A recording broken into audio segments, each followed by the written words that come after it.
of Olodumare, the one living God. Our nation needs food. So we had to call on the ancestors.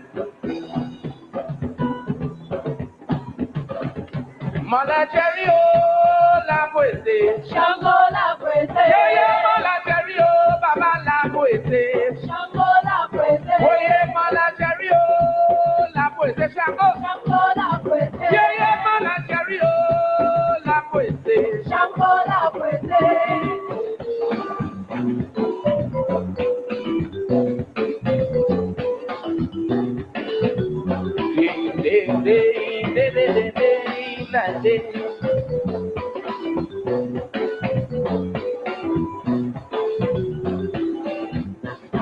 Yes, I have heard that my ancestors was from Nigeria, and that is why I'm carrying the name Osuna.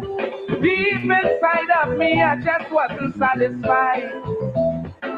So I did some good searching and asked myself, who am I? Then I found out John African was my great-grandfather. And he was from an African tribe called Yoruba. The Dolly's from Pebble Village, yes, that was my great-aunt. So in the name of Orisha, I greet you all with a chant. Yes, Shango Baba Wa, Shango Lodo, Karele, Shango Baba Wa, Olodo, Kabilesio. Hey, Shango Baba Wa, Shango Lodo,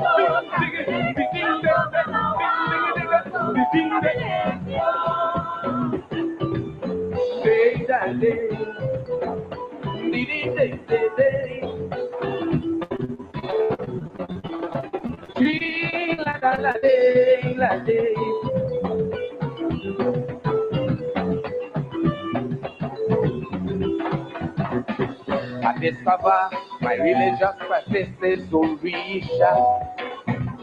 With the help of the Siswins and grand ancestors, through their spiritual efforts, I have found the truth. Thanks to Olodumare, I'm standing firm on my roots. Now that I know me calabash, me oil and me hobby, these were just some of the things taken from me. So when you see me in peace, I'm not looking for Obia. No, sir. I come to chant and pay my respects to the Orisha. Ah, Shango Baba Wa, Shango Lodo, Karele, Shango Baba Wa, Olodo, Kamile, Sio. Play the drum! Shango Baba Wa, Shango Lodo, Karele, Shango Baba Wa, Olodo, Kamile, Sio.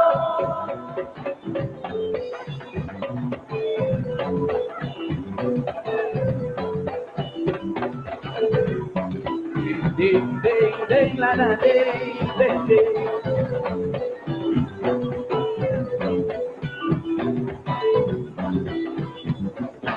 I discover my passion is Oshun and Osa. I must have a super Shango and Jaja.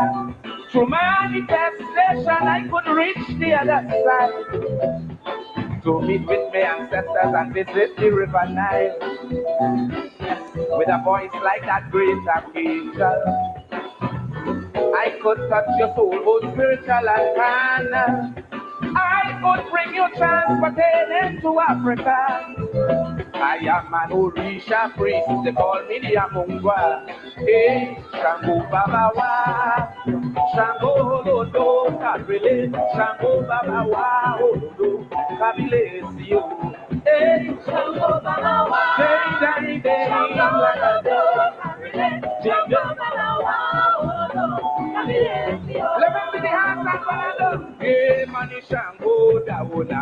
Hey, Dawona. Oh, yeah, Baba Dawona. Dawona. Yeah, Mani Shango Dawona, Baba. Dawona. Hello, Dawona. Dawona. Yeah, Mani Shango Dawona, Baba. Dawona. So in the streets, when people stop to congratulate me, commenting on how much yes, the judges have robbed me. What the judges said to me didn't mean a thing, because I knew long before last year I was born a king. So when I sing, so that's to feed my family. But when I sing Orisha, it's to pay homage to my deity. Alado ye abaku, so that's my tribal cry. I'm so proud I could stand and explain to you who am I. I Shango Baba Wa, Shango Rodo, Arele, Shango Baba Wa, Rodo, Kabile, Sio. Hey, Shango Baba Wa, Ding Ding Ding, Baba Shango Baba Wa, Rodo, Kabile, Sio. Shango Baba Wa, Shango Rodo, Kabile, Shango Baba Wa, Rodo. Fabulous, sing the thing. Shango Baba Wa,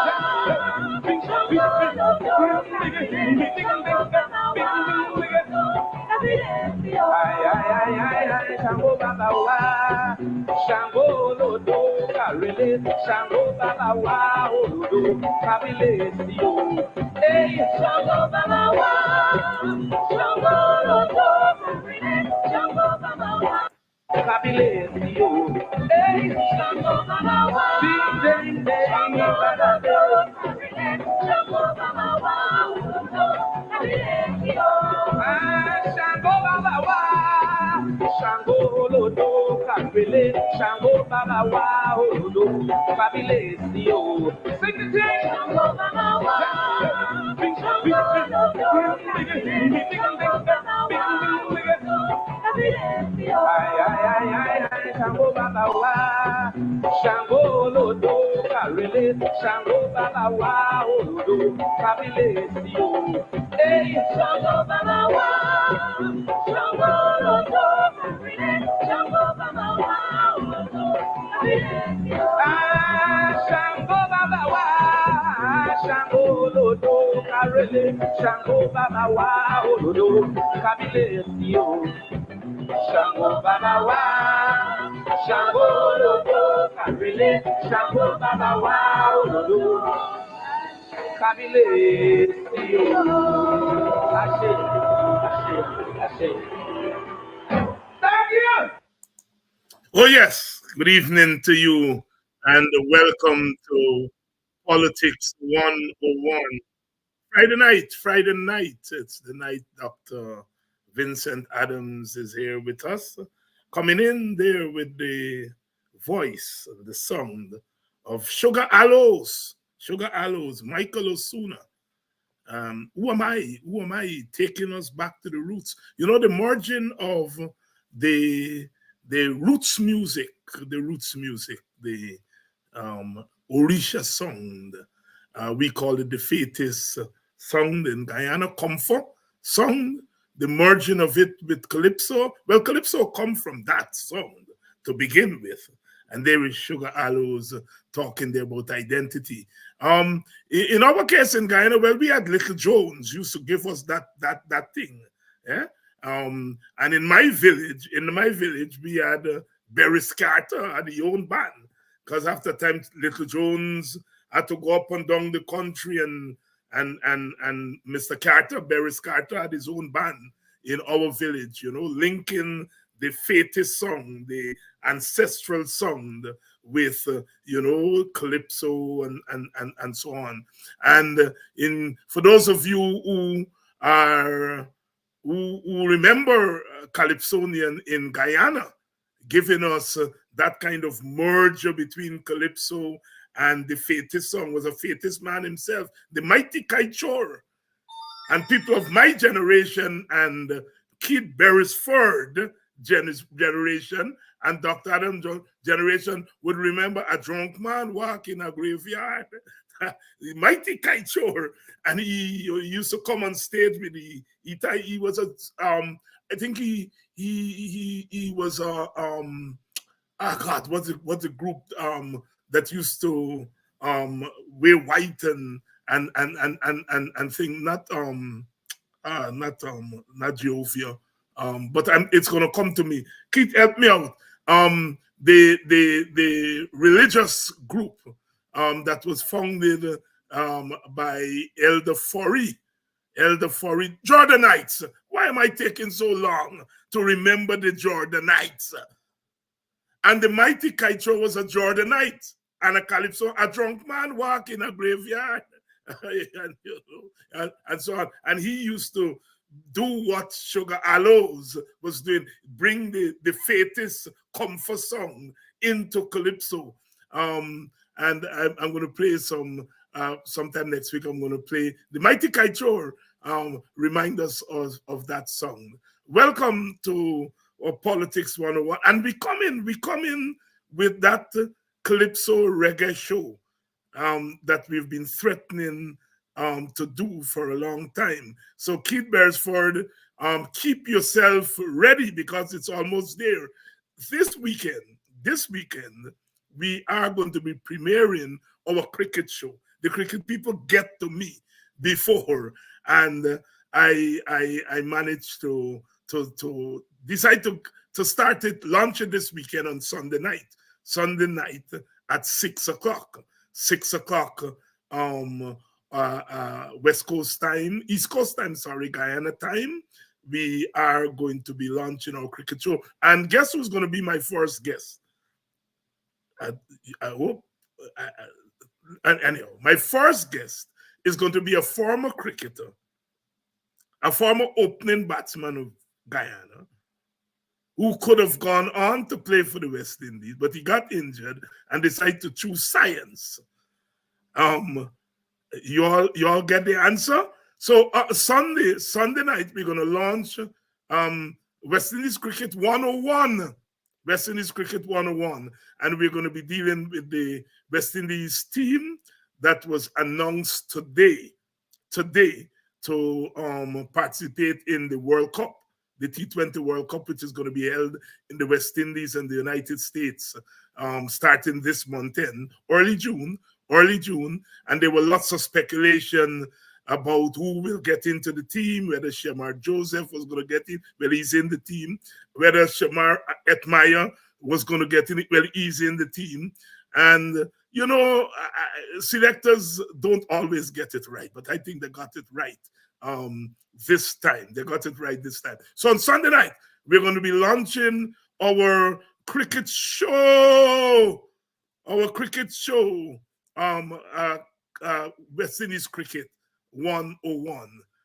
We are going to be doing it on Sunday night at 6 p.m. So all you cricket fans, be going there on Sunday night. Rude boys gonna get you by degrees. Here comes the West Indies. And when you're facing the generals, nearly every ball is a funeral. And when we batting, brother, go and put your men on the boundary line. And if you give we a liquor, that is merely a hiccup. Look, you win the little battle, you lose the war. It's the same result every time. Everybody sing. Here comes the West Indies. Here comes the West Indies. Them rude boys gonna get you by degrees. Here comes the West Indies. I tell you now, here comes the West Indies. Here comes the West Indies. Them bad boys gonna bring you to your knees. Here comes the West Indies. Special request to the Trinity posse. And what about the Guyana posse? And what about the Jamaica posse? Yes. So that's our intro. We are ready to roll. We're ready to roll on Sunday night with cricket, West Indies Cricket 101. And as you see there, we have it all queued up. And our first program is going to be on Sunday night at 6 o'clock. 6 o'clock, Guyana time, New York time. And we're ready to roll. As you saw in the intro there, I've been around the cricket. How could you not? I mean, your West probably know them young people got other interests, but in our time, yes, there was athletics, there was football, soccer they call it, we call it football. There were all the other games, table tennis and so on, but cricket was it. And I've had the opportunity to interview people like Conrad Hunt, as you notice there, Wes Hall, Clive Lloyd, Rex Pereira. I had an interview, David Halford, of interviewing those people. On the program, we're going to play some excerpts of those interviews that I did some time ago. But yes, we are branching out to our cricket podcast, West Indies Cricket 101. And coming shortly after that, we get into the music, Calypso and Reggae. Calypso and Reggae 101. So we're doing Politics 101, West Indies Cricket 101, and then West Indies Music 101. We're doing it here. Thanks to your help and your encouragement, we are, as they said, diversing our programming. We are never a one-track people. Never, never, never, never, never, never, never. You know, when you go take a drink and a man give you a beer, what you tell you? You can't walk by 1 foot alone. you got to come with a second one by, and the second one to a third one and fourth. Well, we're not walking on 1 foot alone. Politics, yes. But our politics are also in our sports, in our cricket especially. What did CLR James say? Beyond the boundary. Our cricket goes beyond the boundary. And our music, as we've been finding out on this program, is also not just the record and the singing, is the message behind. Welcome to Politics 101. Share the link. It's Friday night. Dr. Vincent Adams is here. Do you all know? Do you all know? Do you all know? Do you all know? Dr. Adams, some of you know. Dr. Adams, like I said just now, didn't walk on 1 foot. He's not just a scientist, an engineer, an oil export, and all of that kind of stuff. He is also grounded in the other thing. We are. We have to be a versatile people. You see, if you are oppressed and you are there on that plantation, you're always looking out to get out. And you're always looking for whatever opportunity presents itself. So if you could sing to bamboozle the oppressor, you sang. And then when he invent his game, cricket, because white people, British people, they carried the game wherever they went, you know. In back then in the days, when you were leaving to go out into the colonies, you had to be grounded in the 3 C's: cricket, classics, and Christianity.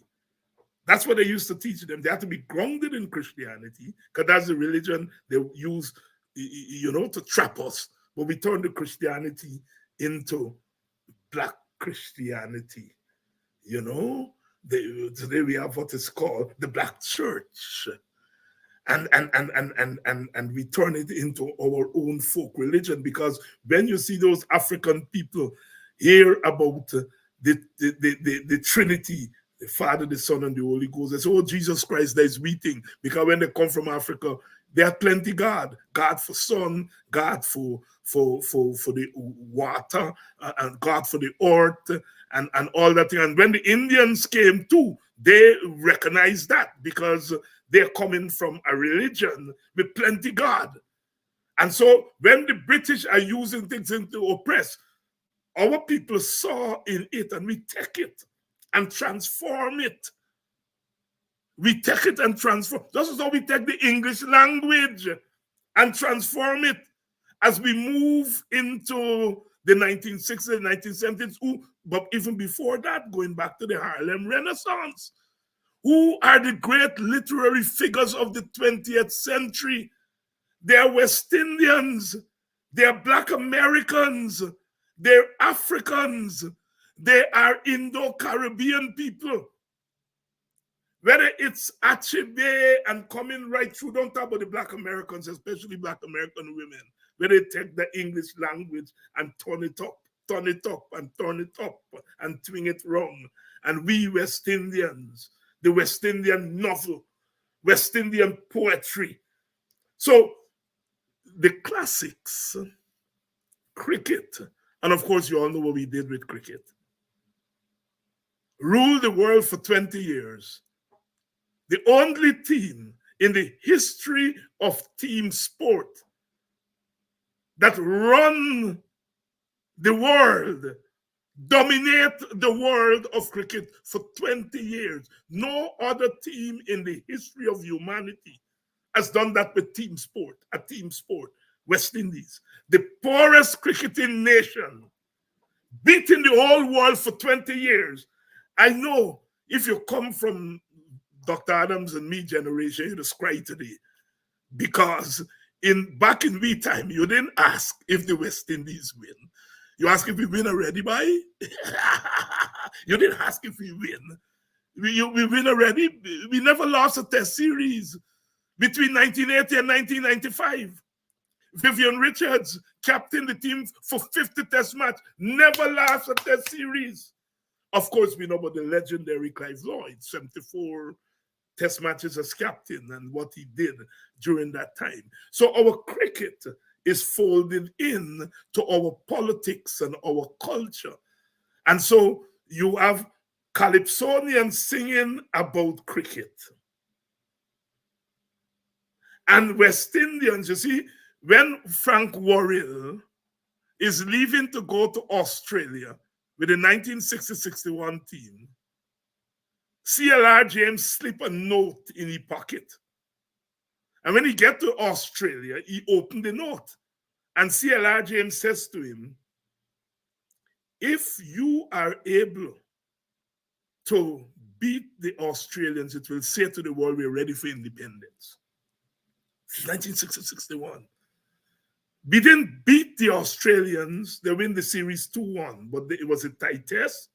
And of course, as they're leaving Melbourne, the tens of thousands of Australians, white people, came out to honor these black and brown men. And that was the beginning of, and CLR James was right. If we are able to win at cricket, it will show that we are ready for independence. And of course, that was 1960-61. By 1962, Jamaica and Trinidad, Guyana and Barbados in 1966, and the rest is history. So our cricket and our music are all tied up together. So as we get into the roaring 70s, we are roaring not just with politics and art and literature, we are rolling with cricket. We are rolling with cricket. When you see a Viv Richards come out with that swagger, you all young people think it's now you're all swagging. But Sobers used to swag way back then. And Vincent Adams can tell us that because people like me had to go in those days. You had to go in rails. That was the open, you all call it the mong or whatever you all call it, and the thing. At board it was rails. When you come from the country, you could barely afford rails. They had a school by stand. That to me was the best stand. By the time I get into the school by stand, you know, I was a big boy. But when you're in the school by stand, you can see how the ball turning. You can see how the batsman moving because it was right behind. But rails was what we call the ghetto. When they put Burnham out at the pavilion in 1965, because they say he's not a member of GCC, and they put you out at the fancy play. The man is premier, you know, and they put you out. Where did Burnham go? He go in rails with the masses, and that was a terrible statement, of course. Of course, people say, well, Burnham ain't bad, because after they do it, he chase all them Portuguese out and send them away to Canada and so on. And so you only have always tease we name. Well, he just teased me first about it. He said, but it's only about 10 Portuguese left. We name again, he's now advisor, Jerry Govaya. He has always said, Burnham chase out all them Portuguese. There's only few of them left. And don't worry, kill them out and so on. But no, they put Burnham out from the GCC pavilion. In 1965, Australia came and they put you out and you go in rails. This man is the premier de facto prime minister, the head of government. But it just shows you cricket and politics are intertwined. Burnham was not the right color, not the right class. And so when people like Vincent Adams, by 1969, are playing for Guyana, really it's a new era in our cricket. They are playing as free men. Free men. And of course, now later we have the women playing the game. But you all know what's the big thing? Look in them cricket ground now, more woman than man. Them women know the game. If anybody tell me when I was a boy, I would hear women commentator. I would have seen women umpire. Women playing the game and so on.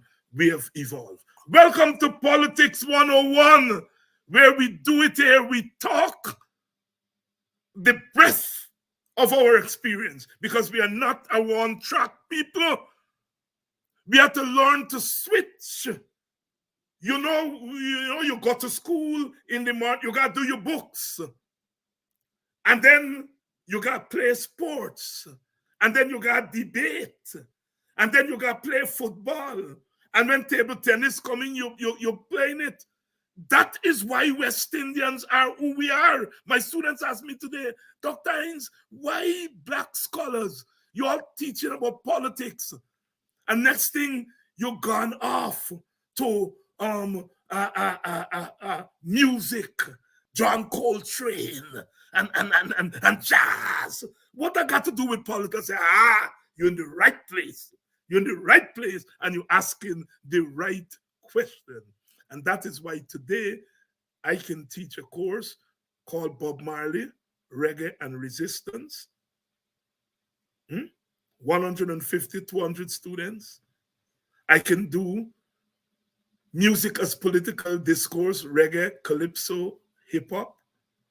I can do sports as nationalism, boxing, athletics, and cricket. I can teach that now. Thank God for what our cricketers and our sports people. I see Dennis Booker is here. She's mourning right now, but I think Dennis playing netball. I think Dennis playing netball at Bladenall. When they bring in netball, a lady, the name, I can't remember her name. Dennis gonna remember her name. I think she did come from Haiti or some way, but she's a lady that popularized netball among the girls and so on. In the late 1970s, and remember Bladenall, my sister Denise was part of that team, so I know the thing well, and so on. And they were ruling the roofs. I'm trying to Pat Kilkenny. I may be getting the name wrong. Denise, you're gonna help me out with it. You're gonna help me out with it. All right, we are ready to roll. We are ready to roll.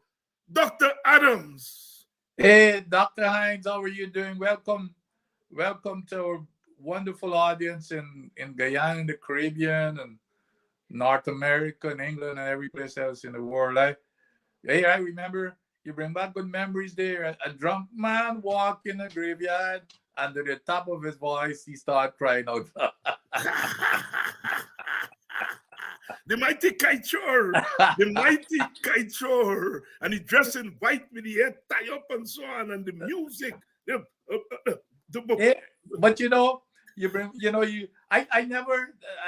that's education for me, and it's an important piece of history that I did not realize happened. I never heard that story about Forbes getting thrown out of the GCC, even though I've known of, that used to be an issue with us, even as cricketers. There's always this guy sitting right there at the gate, and what used to be funny. Well, it's not funny, when you look back at it, at that GCC gate, you walk up the stairs, and there's a little swing gate there. There's a guy sitting there if you don't have the right credentials, or you don't look, you don't have the right color of your skin, they're not asking no question. But they always put a black guy to do that. Yes. Yes. And I know the names of a few of them. But I never heard the story of yes. They had a ladies' pavilion. Yeah. Just there. And I think Burnham attempted to go there, and they tell him he can't go because he's not a member of the club. Yeah, yeah. And that 65 tour was quite interesting, the Australia tour. You, of course, you remember that better Yep. than me. I was a small boy then and not too much into it because I couldn't comprehend what was happening. But CLR James had come to cover that tour for The Guardian in England, and Eric Williams banned him. Oh. Yes, and he stayed. He didn't go away after the world outcry. Because Eric was CLR student and the two of them fall out. CLR left and go away, and he come back, and they was thinking that CLR would foment revolution and so on. So he put him under house arrest. Big outcry, and he had to let him go. And CLR James stayed and formed the Workers and Farmers Party, which didn't get very far, but certainly had an impact on Caribbean politics. But that 65 tour was the first tour that Sobers captained the team, right? Because remember, Warrell retired after the 63 series, right? Yes. And Sobers captained that 65. So that was a lot. And we won the Australians, I think 2-1, we beat them. And that was not 3 cents team with Bobby Simpson and Neil Harvey and yes, Miller and But we thought, and I'm glad you touched on the dominance over that period of time. And you know who started that dominance because of one decision that which was a genius decision that Sir Clive Lloyd made, was to have 4 fast bowlers in the team. Yes. Normally before then, it was a traditional, you pick 2 fast bowlers, an all-rounder, an off-spinner, and a leg spinner, and an all-rounder. And Clive decided to go with 4 quicks. And that revolutionized everything. You talk about revolutionizing cricket. Now today, in these days, it's the standard. You play your best 4 bowlers. You don't go to that traditional rule of thumb where you play 2 fast bowlers and off spin, and you play your best 4 bowlers, and that was what started the dominance of West Indian cricket under Clive Lloyd with those 4 quicks. Yeah, but going back to that formula of 2 fast bowlers, a spinner, and an all-rounder, it was all on Griffith, the fast bowlers. Sobers, well, oh Jesus Christ, Sobers was fast bowler. Lance Gibbs was a spinner, but in Sobers you had 3 bowlers. Absolutely. Right. So in a sense, for me, had there with Sobers in the team, really was 6 bowlers because Sobers could bowl orthodox spin. He could bowl left arm quick, and understand on his given day, some of his balls were as quick as Harlan Griffith. He wasn't consistently quick as them, but he could hit the speed thing. And then he bowled that Chinaman story. That's right. He bowled. He was just an incredible cricketer. I mean, there's no comparison to him as a cricketer. The best piece of this is what after I can't remember. Yes, I think I played for Guyana already. But the best piece of fast bowling that I've ever seen was one afternoon against Guyana at Bordeaux, and Sobers with the new ball. I mean, I've never seen movement like this in my entire life as a cricketer. The left arm pace. But you're right. He would bowl quick, come back and bowl orthodox leg spin, and then he can also bowl the back of the arm Chinaman googly. Googly story. And then when Gibbs come on, he there in the batsman pocket. He there right in like slip like Let's slip. Dr. Adams, don't give out the old story because Sunday night you are going to be my first guest on our cricket program. Sure. We are going to be able to talk. So you all can get all the story tonight. Rhonda, you all get cricket from my cousin Rayon Griffith from Denhamsdale, Lawton's son, my family, the little boy Griffith, who is now the coach. Right. He's from Denhamsdale. Fast bowler, yeah. And it's my family. You know, Oh. me always, because his father, Lotan de Kali in the Amstel, he daddy Ketna, and they used to come and spend time with me. In fact, Lotan lived with me for about a year, right? So when I hear this by Griffith, I said to myself, I want to live in my family. Well, so a couple of years ago, I bump up to he at the stadium. So I said, "I come." You know, he came over. I said, "You from New Amsterdam?" I'm from Den Amsterdam. He said, "Yes." I said, "You know Ketna?" He said, "Yeah, my grandfather." I said, "Who your daddy?" He said, "Lotan." I said, "Bye, they ever tell you get family in box?" And he said, "Yes." I said, "Well, me is your family." so yes, Rhonda. Yes, Rhonda. Then I'm still contribute. And today he's one of the best coaches. I think he's one of the West Indian coaches. So anyhow, you all have to tune in on Sunday night for more of this cricketer. We got visiting to politics. Yep. Dr. Adams, Yes, you sir. wrote a letter into the press this past week saying oil spill legislation scheme to nullify Judge Kissoon's ruling for parent company guarantee. And then I understand today the media, they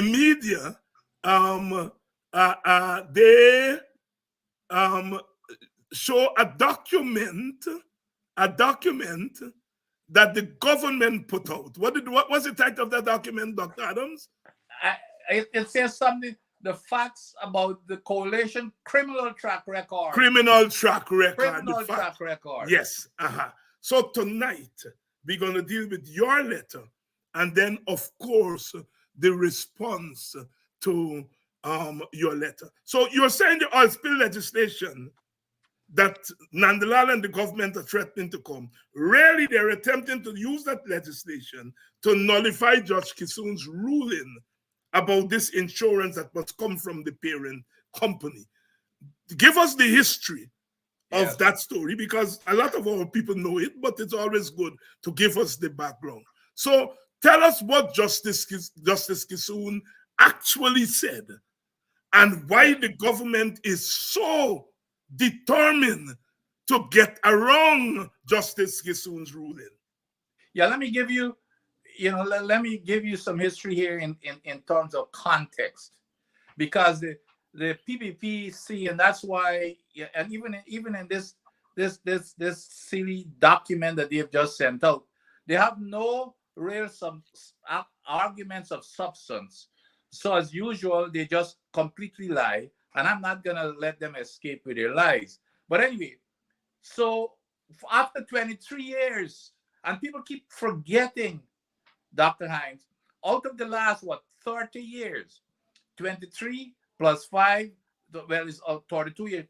They have been in government for how many years now? About 27 of those years. 27 out of 30, 31, 32 years. 27 years they've been in government. So when they got out, when they were out of office in 2015, what we inherited in the EPA was a disaster. We had no EPA. So that was the reason why the government, I retired, and the government asked me to come in and build the agency. And within the I was there for less than 2 years. Within that 2 years, the agency became like night and day. I asked the staff, the very first question I asked the staff, what are some of the issues? The staff said, we're dysfunctional. Nobody wanted to stay here. This year was just a point we were, holding on until we could find another job. So we didn't have any agency, and I could go into all sorts of details. We didn't even know how many operations we had out there, Dr. Hines.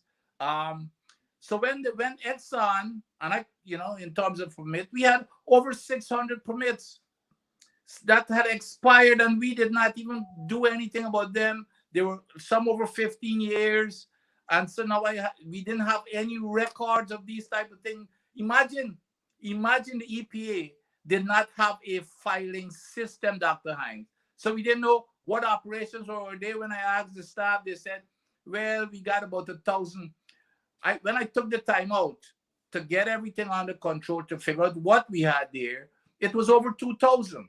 So we had to set up a structure, and every day we used to go and keep track, update and we had set up a system to bring them into compliance. We brought them into compliance within a year. They were all back into compliance. We had a single vehicle for these for these officers to go out there, a single vehicle for the whole country. That was workable. We went out, and because of the back money that we collected for those those back permits, people were not paying up anything. We were able to, when I left there in after about 22 months, we had eight new vehicles for the folks to go there, and we brought all of those permits back into line and into compliance. I know these people, one of their items in this thing about talking about facts to talk about the criminal work of the coalition. One of the items there that day that they brought all of these permits into compliance. I mean, these people are so barefaced and so lying. It's just unbelievable. But anyway, one of the things that had happened was when I arrived there, the forest permit, which is the Lisa 1 permit, which was, by the way, signed by the same Parsram that they currently have. They brought him back to run the EPA. It was signed by Parsram. 16 months before I arrived, they said it was the worst permit that was ever signed. This is Jagdeo, Nandalal, and them. And it was signed by their own man, and they had said that it was signed by me, which was a blatant lie. In any case, I saw a major problem in that permit. The biggest problem it was that if a spill occurred, who is going to pay for that spill? And that permit says that it was supposed to be that the company that was going to pay for that spill they said it's going to be self-insured. Now, what Exxon did, Exxon went out and hired a subsidiary company, which is a trick that they normally use. You hire a subsidiary company, a limited liability company, that insulate yourself, to insulate Exxon from any liability. So a lot of people believe that Exxon signs these documents. Exxon name is not on any document. Exxon has nothing to do officially with this operation. Is this new subsidiary company that they formed that has absolutely no assets to cover an oil spill. So what I told Exxon, I said, you will not produce a drop of oil unless we get what is called a parent company guarantee, meaning that you have to sign a guarantee letter saying that you will cover all costs that your child company, Exxon Mobil Limited, EMG Guyana Limited, cannot cover. So what they normally do is go out and get insurance. This is the EMGL, which is a subsidiary. But that's a pity. What they're claiming, it's a $600 million. $600 million is a drop in the ocean when the Macondo spill in the Gulf, as we recall, cost $145 billion US dollars. So $600 million, it's nothing. So I don't care, even if the insurance is $1, I have no business with that. The catch was the unlimited parent company guarantee that when I was there, we put into the permit, which made it law. What happened was, as soon as I left and as soon as the government went out of office, the government now decided to go along with Exxon, side with Exxon, to not comply with that law. So that's what triggered the lawsuit by two citizens and lawyer Melinda Janke to go before the courts. And that was what caused Judge Kissoon to rule overwhelmingly in a landmark case against it ruled in favor of what we put into that permit, which is thou shalt have unlimited parent company guarantee, meaning that the parent company that has the deep pockets, they're the ones who will cover any spill that their child company, which is EMGL or their subsidiary, cannot cover. So now they lost with Judge Kissoon. It's now in the appeal. Nandalal is even fighting like hell to join Exxon to go before the Supreme Court. I mean, before he went to the CCJ so that he can conjoin this thing. I mean, this guy is really fighting to go against his own people. So what my letter was saying is that what they've seen is that they will lose that case going to the CCJ, because even the whole Caribbean now will be in trouble if we get an oil spill. It would wash away the entire Caribbean, bankrupt every especially Trinidad would be the first.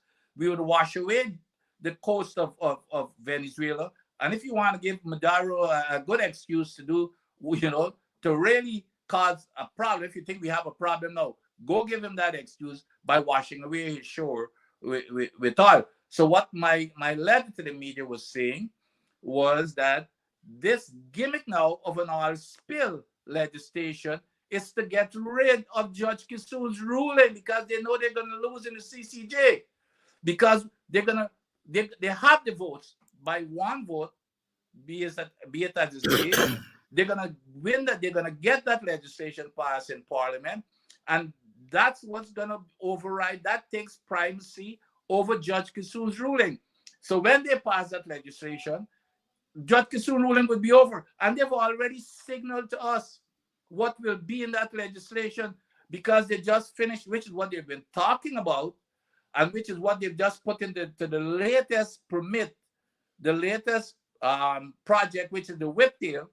They've already said that it will be, the cost that they're going to cover has to be reasonable, it has to be credible, it has to be legitimate, to be determined by guess who? By Exxon. And then there's even a cap of $2 billion. So regardless of what it is, all is credible and legitimate and reasonable. Of course, those are code words for legal action. So you've got to go to court.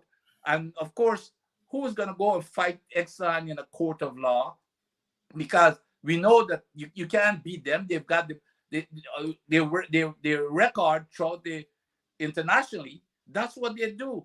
And they wear you down, frustrate you, and you give up. So, but the thing is, I don't really care about what Exxon does. It's about what this government is allowing. Because how come, Dr. Hines, when I was at the EPA and I told Exxon, you will not produce a barrel of oil unless you sign this permit saying that you agree to this parent company guarantee. They signed it willingly. It was put into all of the permits, and now as soon as I left EPA, it got torn on its head by this government. As a matter of fact, this government even went further to join with Exxon against their own people. So that is the most egregious and immoral and even treacherous act on the part of the government. It's a betrayal of our people, Dr. Hyde, and I cannot believe that, I don't care whether you're PPP or a PNC or a AFC, if you are a citizen, it has to bother you that your government, who's supposed to protect you, your attorney general, who's supposed to protect you, your president, who's supposed to protect you, are siding with Exxon against your own interest and against the entire Caribbean, for that matter. And people are just sitting back and just letting it go. And we should learn, by the way, Dr. Hein, we should learn from that little bitty spill, comparatively speaking, that we just had in Trinidad. There's no parent company guarantee. We can't even find the parties who are responsible for it. In Nigeria, there's a case that Shell Oil Company has been fighting, and the case is being tried in London.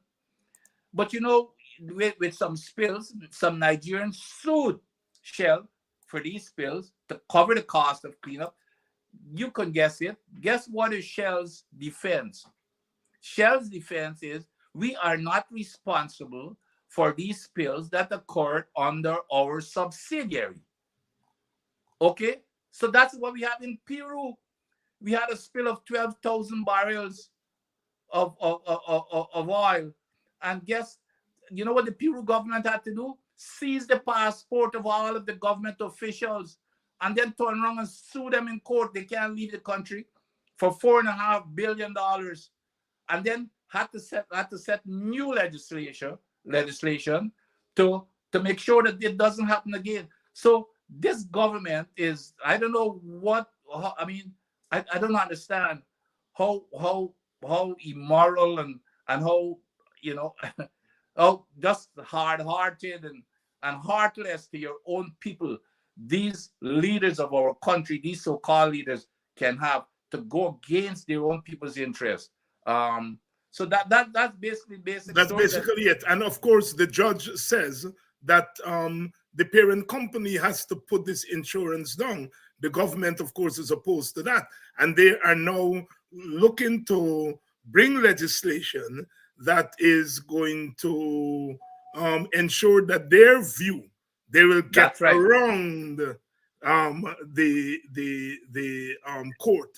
And you're arguing that they will bring legislation that is going to seek to get around what Justice Kisuni is saying. But they have something coming. They can only be assuming that they have control over the court. And I think they're eyeing the CCJ, which they think is their court. You see? Because at the end of the day, if you bring that legislation, you, Vincent Adams, and others, stakeholders, are going to go back to court. And the court has the power under the Constitution to determine whether an act of parliament is constitutional or not constitutional. That is why, for example, when the court ruled in 1973 in the United States, in Roe versus Wade, that abortion is illegal under the right to privacy, the Congress didn't do anything because they knew that if they tried to pass a law to get around Roe versus Wade, that it will go back to the court and the court. So what they did eventually was to pack the court, right? And let the court overturn itself. So the point I'm making here, that Nandalal, he's a smart guy. He's not a dunce. So he obviously must know that only the court could overrule itself, that the legislature cannot overrule the court because you all are going to go back to court. And the court is going to go with the precedents unless the court. So they are assuming that they would be able to pack the court as they did in the United States, right, to get rid of Roe versus Wade. The trick here is to put this legislation and hope that they are going to be able to pack the court and so on. So it really is a trick they're trying to play here with us in Guyana, Vincent Adams. No, I agree there. You know, it's, and I, as a matter of fact, what you said there, there's a certain attorney that, you know, that I work with, and basically what she said it will be unconstitutional. Yes. But you know, but we still have to fight the battle. Yes. Yeah. But because once they pass that law, it becomes the law of the land. Yep. Until the court say it is not the law of the land. And they can do a lot between that time, because once they pass that law using the majority in parliament, you now have to go back to the High Court. The High Court rule in your favor, they're going to appeal it. You go to the appeal court, and then they're going to slow down the process until it gets to the CCJ, hoping that the CCJ will uphold them. But even if the CCJ doesn't uphold what they do in parliament, 1 year, 2 years, they would be able to do a lot. And in any case, if you have a spill within that year or two, as you are pointing out, it becomes dangerous. So these people are playing, I was about to say Russian roulette, but they're playing PPP roulette with our lives in Guyana and the Caribbean. Yeah. In the name of politics. So you are right to sound the bell, because even if the court eventually overturned the law that day, a lot of damage could be done in that process, in that period, sorry. A lot of damage could be done. And they don't, the thing that galls me, and they should gall every single member of the population, regardless of which party you belong, your party affiliation. The thing that galls me is just as if they do not care about their own people and their own country's interest, Dr. Hines. I don't know. It's the same thing. I don't know what happened, if there was some kind of a Kool-Aid or something somebody drank, because remember, it's the same let's go back when this government was in the opposition. You remember Jagdio jumping off of the chair and hitting the roof about renegotiation, how the coalition sold out the patrimony of this nation, and it's the worst contract that was ever written. And as soon as he gets into office, he said it. As a matter of fact, his words are still there on tape. He said that every single Guyanese ought to be sad every time for every single barrel of oil that is produced. He's on tape saying this, shouting to the top of his voice. He will renegotiate. He will have ring fence. All of this kinds of stuff.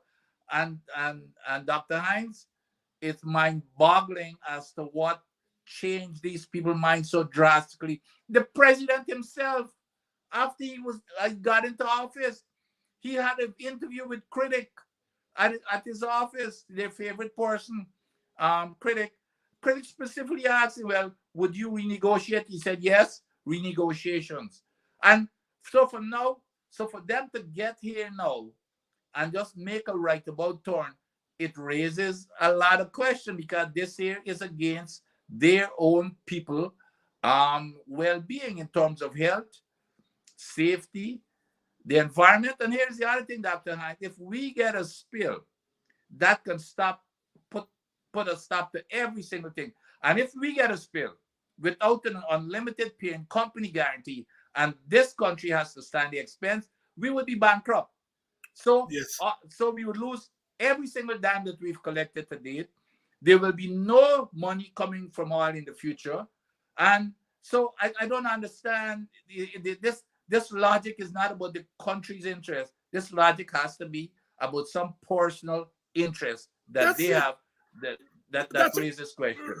And Odessa Natalia said on it, but protest is the remedy for all such tricks. And she put it in capital letters, remedy for all such tricks, Dr. Hines, and an exclamation mark. Is a bright girl, lady, girl, whatever it is, because she know what she's saying. She put it in capital letter, and then she put the exclamation mark. As a teacher, you say, I'm proud of when I see a student, because she's making an important point, not just in the words, but the way in which she arranged the words and so on. And that is why I think we've got to move the needle. We got to protest, and it is why last night I spent a lot of time on what Aubrey Norton had to say about the situation with Black people.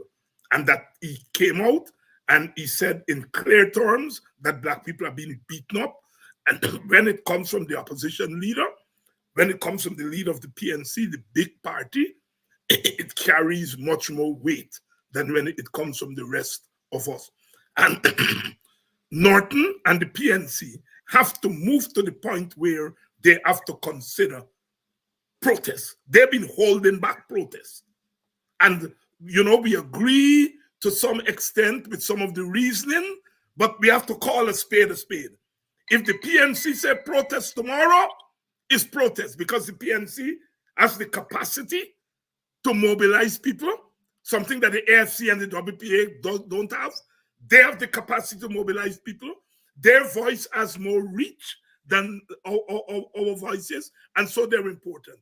And we have Norton now on record saying very clearly this government is taking a racist position among their, in addition to their class oppression, there is racial oppression of Black people. And that is as clear as it can get. And now we have to tell the PNC that all this chat has now to morph into real action in terms of protest. Now, I can't sit there and say what the protest is going to be. Protest is usually determined by the government itself. It is the government that determines what protest is. But when we see them children in the United States at the universities getting up on an issue that has to do with Palestinians, it's not an American issue, but they're showing us what protest can do. What about our University of Guyana? What about our young black people who are feeling the squeeze? Something has to eventually give. Something has to. So, no, Odessa, I am with you. And I'm sure 99% of us are with you. And bullies always frighten protests. They always frighten protests. But we got to get there. We are going to be on Sunday night. We are launching our cricket podcast. West Indies Cricket 101. Dr. Adams, a former Guyana opening batsman, cricketer. He get injured, and so as a result of that, he didn't go on. He could have been, would have been part of that all-conquering team of the 1970s. But although we lost him to the cricket field, we get him beyond the boundary, doing things. Rude boys gonna get you by degrees. Here comes the West Indies. And when you're facing the generals, nearly every ball is a funeral. And when we batting, brother, go and put your men on the boundary line. And if you give we a liquor, that is merely a hiccup. Look, you win the little battle, you lose the war. It's the same result every time. Everybody sing. Here comes the West Indies. Here comes the West Indies. Them rude boys gonna get you by degrees. Here comes the West Indies. I tell you now, here comes the West Indies. Here comes the West Indies. Them bad boys gonna bring you to your knees. Here comes the West Indies. Special request to the Trinity posse. And what about the Guyana posse? And what about the Jamaica posse? And y'all, please stop it. That was a long time ago when I had plenty beard and it wasn't gray, and I had plenty hair and it wasn't gray. I still get hair, but it's gray now. But what the ballet thing? I started doing the ballet thing, I think 20 odd years ago when I went to California to teach. And in those days in California, they had what they call the Isaac Hayes look. I said, good. That was a nice way to hide the gray, because by then the gray they start coming and so on. And so we adopted the Isaac Hayes look, ballet, with the beard, and eventually the beard comes and that goes. Yes, you all please stop it. I used to be young too. Dr. Adams, and let me welcome all of you, and to say thanks for giving us always an audience. You all gone over tonight on a Friday night. You all gone over the school pack. I go and bring in some extra bench and chair and so on. It's good for all of you to be here. Lancet King, I haven't seen in a long time. Lancet is saying keep up the good work. Lancet King is a hell of a Pan-Africanist. You just give me a hard time sometimes. You say that Nines, you gotta be more firm on this thing. Hey, Nicole Cole, Commissioner Cole, as she calls herself, always doing wonderful work in our community. Odessa is giving us some more wisdom here. Imagine little college students across the USA are causing President Biden administration to rethink its policy. Therefore, why not Guyanese in mass protest? Sister, I'm with you. That's where I come from. That's my tradition. But as time moves on, they say, what does it? Age does bring wisdom, and sometimes the wisdom does mean that you tone down a little bit. But when I hear, obviously, younger people like yourself saying, "Let's get it on," then let's get it on. Let's get it on. That was who? Dr. Adams. That was Let's get it on. Was who by? Oh God, they're gonna tell me in this audience. Yeah, let's get it on. Was who by? Wasn't it What about we father Shooty? Yes, exactly. That's the name. Yes, the same. Oh shucks. Why names, bro? Escaping me all age, by we daddy Shooty. But it's the same guy. That this father shot him out. Yes. Kid Semple, good evening. Y'all gonna tell me Y'all gonna give me the name just now. So Oh, you just got something to call senior moment, they call it now. Hey lad, why the name I call Marvin Gaye. Marvin Gaye. Marvin Gaye. Good evening Marvin to my Gaye. sister Lynette. Good evening to my sister Lynette Zephyr. And I always Marvin Gaye. Marvin Gaye was a great. Yeah, But you know, Dr. Hines, and let me tell, let me tell folks, I hate to be doing this, but it has come to a point right now where I want to tell our listeners not to take seriously anything this government tells them. You're supposed to have a government with leaders that you can trust. That's why leaders are there, to give you information that you can trust. But based on everything that we're seeing, we cannot trust them. And fortunately for us, we've got forums such as yours and others to bring the truth to them. Because the same Nandalal, we all know Nandalal is supposed to be a smart guy, and he's spreading disinformation. One of the things that he's saying, this man is acting, which is one of the things that I said in my letter, this man is acting more like the Attorney General for Exxon than the Attorney General for the people. Because that's the side that he's on.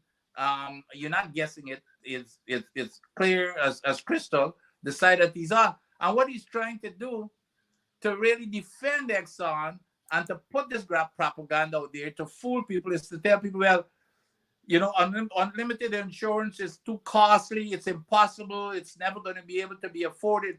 It is not unlimited insurance. Like I said, it's about a parent company guarantee. It's an Exxon. Exxon name is not on anything. They've got a child company in EMGL whose name is on everything. They don't have any money to cover anything. So all we said, okay, Exxon, you got to sign a piece of paper to say if something happens, you're going to cover the cost. It's just a piece of paper. It doesn't cost a dime. If something happens, then they're going to have to pay for it. So when his thing to the people, his propaganda to the people is, well, an unlimited insurance is going to cost, too much money, and Exxon or nobody's going to be able to afford it. It's a big, blatant lie, and he knows it because it's not unlimited insurance that they got to pay a premium for. It is unlimited parent company guarantee. It's unlimited pay. Exxon, the company MGL goes out and they buy insurance, and I think it's $600 million. So that's a premium that they got to pay because they can't get any more insurance to cover an hospital or $45 billion. So all we're saying, anything above that $600 million, Exxon got to sign a little piece of paper to say they're going to cover it. He is lying to say that we are asking for somebody to take out an insurance policy that is unlimited. They could go to $150 billion. It is a blatant lie. A blatant lie.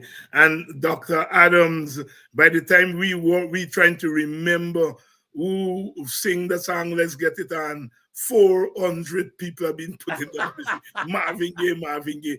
One of the persons are by name Kwesi Ojinga. He's now Pastor Ojinga.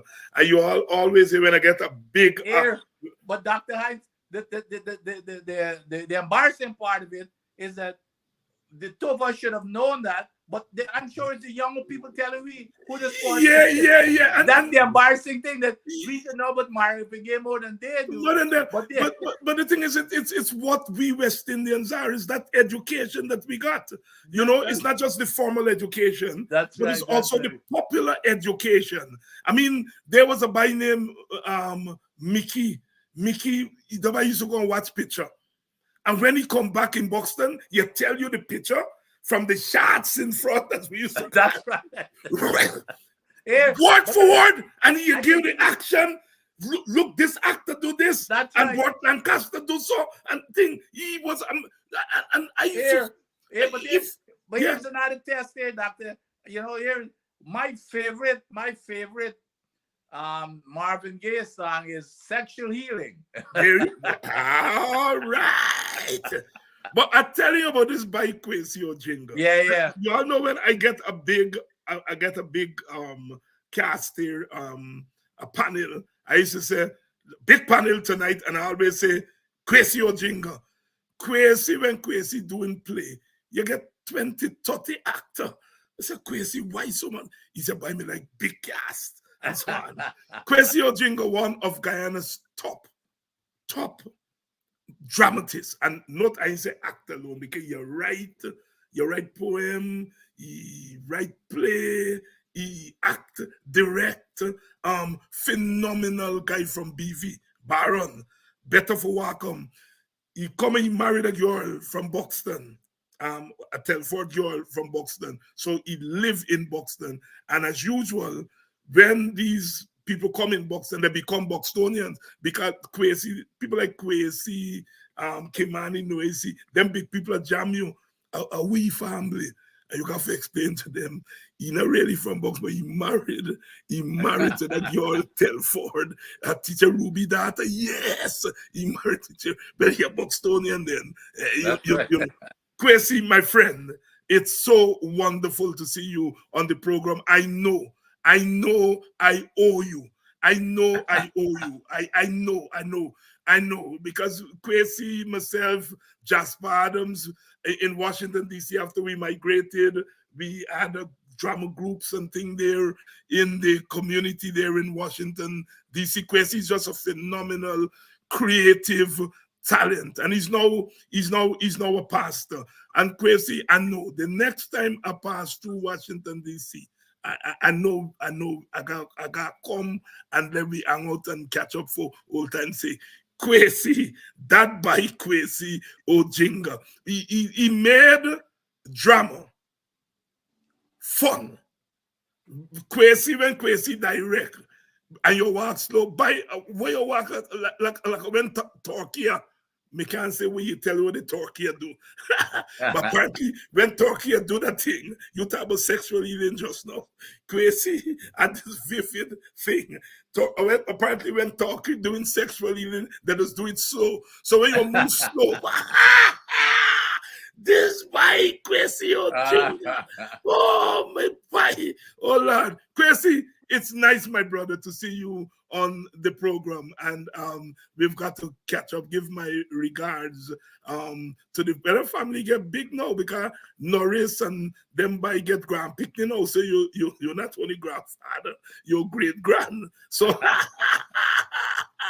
Kwesi Ojinga, wonderful fellow, wonderful guy from VBV, and we always say BV, the sleepy village from the East Coast, because it's language there between Plaisance, which is the party village, you know, and Buxton, which is not just party, but politics. So if you're BV, you always think, but you know, BV produced so many politicians, so many ministers of government, probably more ministers of government came out of BV than any other village in Guyana. Yeah. Oh yeah. Oh yes. Dr. Adams.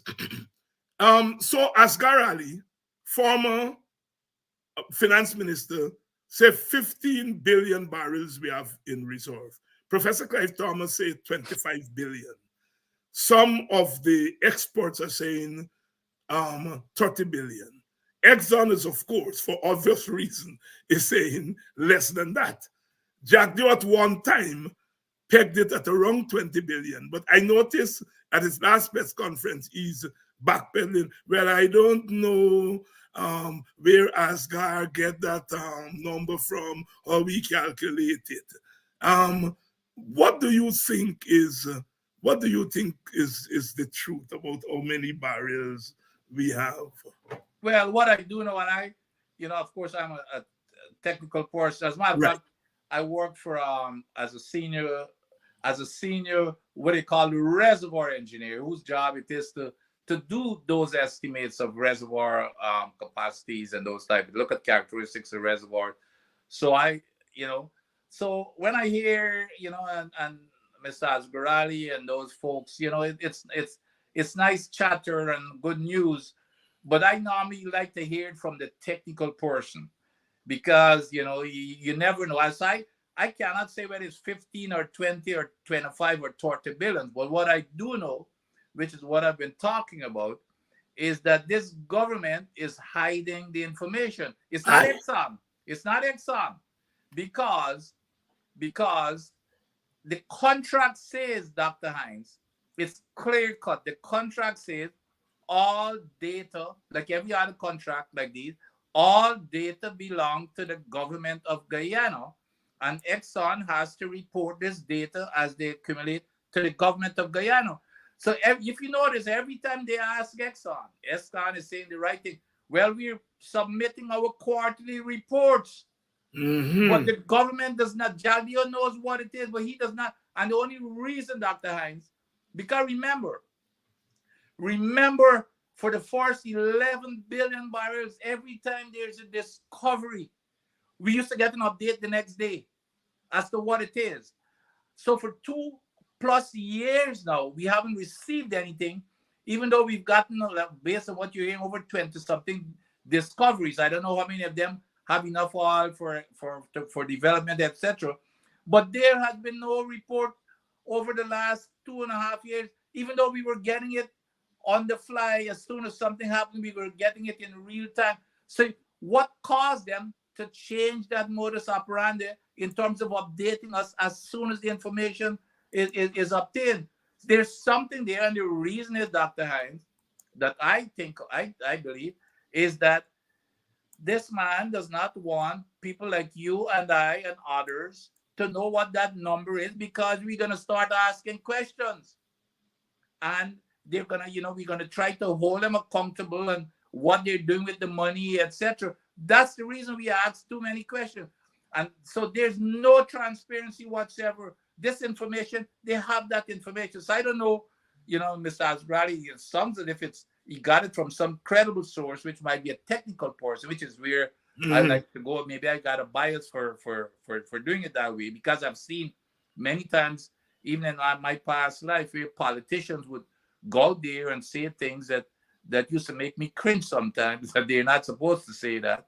So I want to see the technical information. But the government of Guyana, listen here, listeners, the government of Guyana has all of that information that Exxon is giving them every single quarter. We want to know what that information is. Here's a question for you there on the screen. Can Dr. Adams say if those data are proprietary, as the VP saying? Excellent question. It's nonsense. No data, none. Production data is never proprietary. The only thing that are proprietary is technology. And even Exxon, as far as I know, the drilling technology is kind of standard now to all the big companies. So there's nothing really proprietary. But I know for sure, 100% confident, production data is not proprietary. Again, it wasn't proprietary when they were releasing that data for the 11 billion barrels. So why would it be proprietary now? Even though there's no question, I can tell you that I bet my life on this one. There is nothing proprietary about production data. And Exxon might even be presenting these things at the conferences or wherever. We do that all the time because they want to brag how well they're doing, and they want to let their shareholders know how well the company is doing. So this production data is not proprietary. So it's absolute rubbish. Like everything else he says, it's absolute rubbish. He also says this foolishness that I've been attacking all the time, going back to this unlimited pay and company guarantee. Here's what the vice president has been foolishly saying, that, well, we could seize EMGL, which is the operating company, the child company or subsidiary. We can seize their assets to pay for a spill, and they've got $20 billion. Well, this man got to be out of his mind. You know what the contract says? That all assets, it says permanent, removable, and something, but it means all assets that they buy, because they're buying it out of the cost oil. They're buying it out of our money that we're paying for. All of those assets belong to the government of Guyana. The contract says if this contract is terminated, you have to hand over all of those assets to us. So here's the foolishness man is saying when he says that we could seize those assets. This man is saying, we should go and seize our own assets to pay for an oil spill. That's the stupidity of the nonsense that he spouts all the time. So this is no different when he talks about proprietary stuff. He has no clue.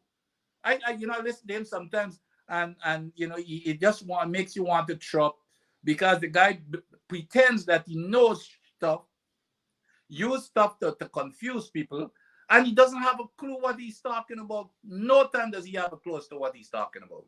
Here is one for you from me, Dr. Adams. So Jack Dio says that there's nothing the government can do to prevent people who get oil blocks and then they sell it, they trade it, they make money off of it. They get it for 50 million and they sell it for 75 million. And to me, on the surface, that sounds reasonable. But there's something about my understanding of government that when you tell me there's nothing the government can do, seems to say to me, that can't be an intelligent answer. Over to you. It is not. It is not. No, it depends again on what the legislation says and what the contract with the purchaser says. There you go. A contract is a contract. So it's an easy way out for him to say that, because he knows probably what they're doing in these contracts. Hey, Dr. Hines, is that any different to Pradoville? Yes. Is yes. it any different to Pradoville? where all of those PPP folks were given those land, including Barjado himself. And guess what they did? They turned around and flipped it and sold it for hundreds of times more. So it's no different. So that's the way they operate.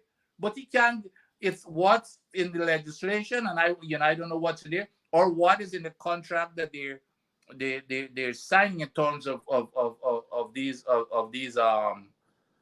blocks. Patrick Patterson, Kwesi is a pastor now. Kwesi is a pastor now. Yes, taken is Christian vows, and you bring it out, Kwesi. oh, Patrick, I know all of us who know Kwesi, we have all those stories. Kwesi Ojinga, wonderful brother, and it's good. Maureen reminded us that his wife's name is Desiree. Senior moment, Maureen, I should know Desiree is my country lady, country girl, and so on. Family of teachers. The father was a teacher. The people at Linden. Well, Kwesi, wife, daddy.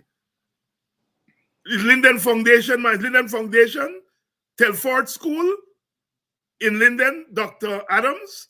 Oh, the Telford, yeah, I know Telford.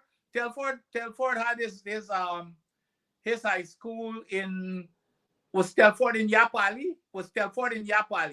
Yeah, you got to tell me, use the Christian Borg. It was in Yapali. I don't know if you know. This is Christianborg, as a matter of fact. I used to pass there every day to go to school in Christianborg. Yeah, it was a 2-story building. I had a couple of friends. One of my neighbors used to go there, and some others. Yeah, it was right in Yapali. Yep. I know Telford School. Yeah, well, Telford is Kwesi Ojinga father-in-law. He married to Kwesi Ojinga daughter, and Telford was a teacher. Our mother, teacher Ruby, she was a teacher, and a couple of the children became teachers too. One of the fixtures in the village, family teachers, and in the villages, how we look up to our teachers. Absolutely. Yes.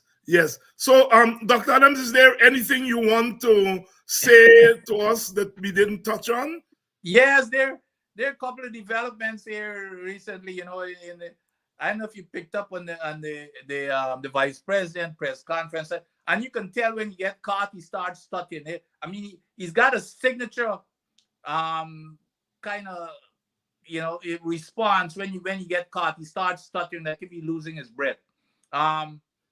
When the reporter said, something, I was at at a fundraiser here a couple of days ago at the PPP big fundraiser with all the ministers and everybody. And guess who attended? Sue. Sue. And he's saying, you know where Sue there, they can't solve the you know where thing. Sue there. When last you see Sue, well, that's not really. I heard the bailiff thing, he put in the blame on the bailiff.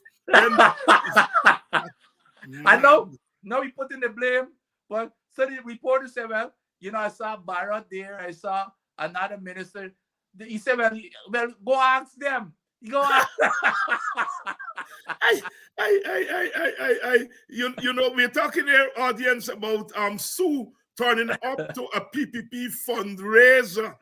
A PPP fundraiser Last week. in Diamond. This week, I think it was early this week. Yes, at a PPP fundraiser in Diamond. And when they reported it, tell Jack Dio, when me and been there, go ask them who been there. But you know, this guy is so slick. This guy, you know what he tried to do is to shift it over to the reporter to make a joke out of it. Well, did you pay to go in, or did you pop? You know, try to laugh it off.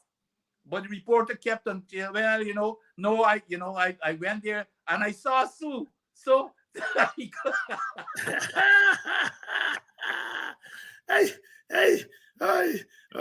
they get catch. I've already saying here that Telford eventually moved to David Rose Avenue, formerly Parsons Boulevard.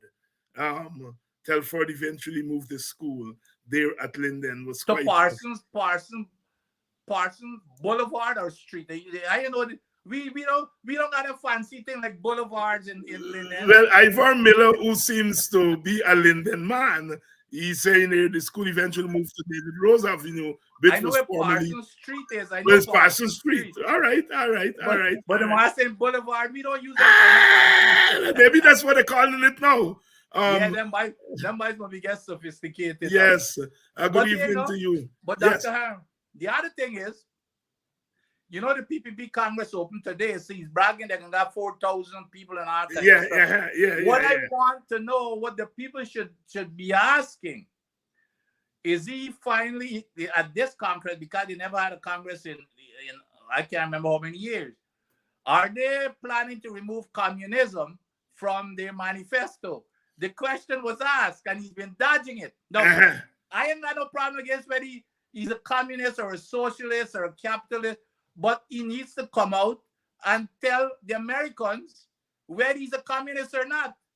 Well, he said he can't talk when the people won't get in the bag. Good evening, Paula. Paula, I'm going to give you a call this weekend. Paula, my sister, I know you went along with my instructions to get me digits, call me, but when you call, what we used to send you, I've been in a funny position. But Paul, I'll call you this weekend because I know it's very important, and it's a process that I want to help you through with, and I am going to call you this weekend. So make sure you're not in a funny position, Paula. All right. When I call Paula, my good friend, colleague, family, one of the families when I came to Arizona, one of the families that took me in as family, you know.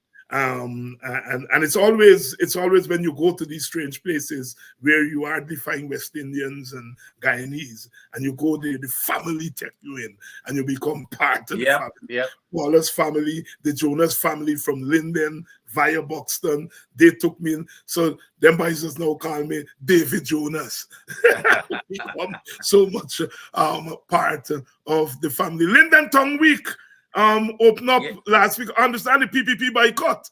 Yeah, so they were invited. As a matter of fact, they were invited and they boycott. I even heard reports that they instructed the police not to provide security at some of these events. So yes, they boycotted it. It's a sad, you know, I don't know the lady said, you know, it's gonna have to take some more drastic actions to get their attention. Look at what's been happening here. The president came up and go and palaver, making roti in people's shop and walking around and all kinds of stuff. And then the very next day he goes back to Guyana and uprooted them black people. Black people were selling roti on the seawall. On the seawall, you know. So you know, and to put some some jest into this thing, one of my friends asked me, I wonder if we should report him to the immigration. Well, not the immigration, but this guy, does he have a work permit to be making roti? Does he have a work permit to be coming up here and making roti? That means he's employed. Vincent, look, Ivor explaining himself there on the screen. Wait, what you say? I am getting it on my phone, man. He's saying the back road near the Katakara Creek. Yes. Right, opposite industrial area. Okay, yes. That's what he called in the Parsons thing. And he said, Vincent know me by the name Ivor Archer. Through my younger brother Mark. I know, yes, absolutely. I know, yeah, man. Yeah. Is Mark Archer, who worked with the coalition government, the soldier man? Yes. Is that his younger brother? It could be. I know Mark. Ask him, is Mark. I know. He said you would know him by the name Ivor Archer. I know Ivor. Through his younger brother Mark. Yeah, I know Mark. As a matter of fact, I saw Mark just a couple of weeks ago in Atlanta. Yeah, I saw Mark about 2 weeks ago in Atlanta when Aubrey was in Atlanta. I saw Mark. Right. Well, it's good that we are able to connect here on the program and to take you back in time and have some light moments here and there, because you know politics sometimes could be tedious. Yes. And sometimes you know that is, we in the Caribbean, we like to laugh. David Rudder said, you know, we like to laugh, but behind that laughter is a flashing blade. Is a flashing blade. My brother, thank you very much for coming on another Friday night. I'll see you on Sunday night when we do on our inaugural program on cricket. West Indies Cricket 101. We're starting at 6 o'clock. 6 o'clock New York time, Guyana time. So please, those of you who are into cricket, we're going to kick it off on the weekend. Rude boys gonna get you by degrees. Here comes the West Indies. And when you're facing the generals, nearly every ball is a funeral. And when we batting, brother, go and put your men on the boundary line. And if you give we a liquor, that is merely a hiccup. Look, you win the little battle, you lose the war. It's the same result every time. Everybody sing. Here comes the West Indies. Here comes the West Indies. Them rude boys gonna get you by degrees. Here comes the West Indies. I tell you now, here comes the West Indies. Here comes the West Indies. Them bad boys gonna bring you to your knees. Here comes the West Indies. Special request to the Trinity posse. And what about the Guyana posse? And what about the Jamaica posse? And the Guyana posse, the Jamaican posse, we are going to, yes, Doctor, it's the very Mark Archer. Yeah, as the very Mark Archer, he said, Dr. Adams, the very Mark Archer, soldier man, Mark, that was the information man during the thing. And he's right there in Atlanta. He's right, yeah. He's in Atlanta there.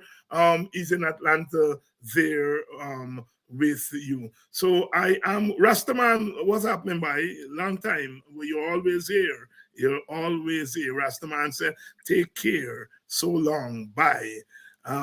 Until we come again. You know, the Rastaman don't say come back, you know. Rastaman said, will you come again? I mean, the way in which Rastafarians have not just revolutionized our sense of identity in terms of our air, but our sense of identity in terms of language. I mean, they've really revolutionized Caribbean language in very serious ways. The greatest cultural intervention of the 20th century in the Caribbean, the Rastafarian movement, starting in the 1930s with the coming of Emperor Haile Selassie, coronated in 1930 in Ethiopia, and Jamaicans, a group of them, over 1,700, they look and they say, boy, this is Garvey's revelation that an African king shall rise in the East. And thus was started the most revolutionary intervention in our Caribbean and perhaps in the world in the 20th century. Those who will argue and say, well, steel ban was also a revolutionary intervention in the 20th century. Some people will argue that reggae music was a revolutionary intervention. Reggae music comes out of Rastafarianism. Right, and some people will argue that our domination of cricket in 20 years was the most revolutionary thing. David, he didn't tell you his doctor is a Buxtonian. No, he didn't tell me his doctor is a Buxtonian. All right. I'm now learning things. I'm now learning things here. All right. Okay. We gotta go. We gotta go. Yep. It's weekend. You all take a little tux. If you don't tux, ticks. If you don't ticks, just chill for the weekend. And Dr. Adams and I are going to be back here on Sunday night. Sunday at 6. At 6 o'clock. As we in the Caribbean would say, for emphasis, Sunday night at 6 p.m. We gone. All right. We gone.